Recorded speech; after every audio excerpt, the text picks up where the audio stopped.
relâcher la pression ou resserrer les contraintes?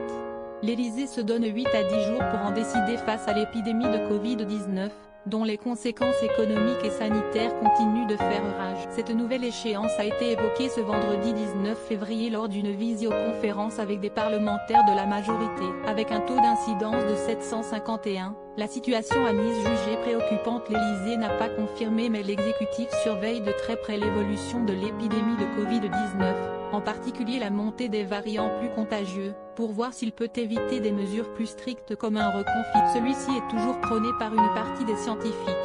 La progression des variants inquiète jeudi.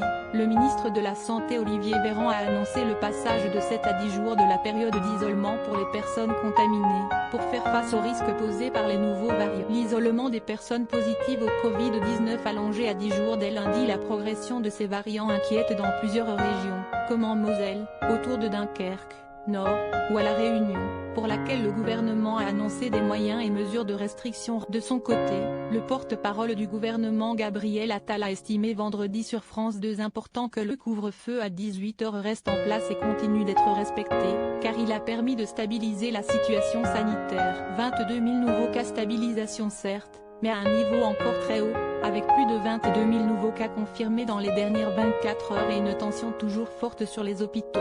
Plus de 25 000 patients hospitalisés dont plus de 3 300 en réanimation. Autre débat du jour, la possibilité évoquée par certains membres du Conseil scientifique, qui conseille au gouvernement un contrat social entre générations, où les plus âgés et fragiles accepteraient de... C'est très compliqué, estimait Gabriel Attal, d'autant qu'il s'agit déjà des personnes les plus confinées de leur... C'est déjà appliqué dans les faits, renchérit sur BFM TV Benjamin Davido, infectiologue à l'hôpital Raymond Poincaré de Garches, pour qui institutionnaliser une telle mesure stigmatisée est, c'est pour des prochains mois délicats et pas de sortie de l'épidémie avant l'été 2022. Les prévisions d'un épidémiologiste pendant ce temps, la campagne de vaccination, principal espoir d'un retour à une vie normale.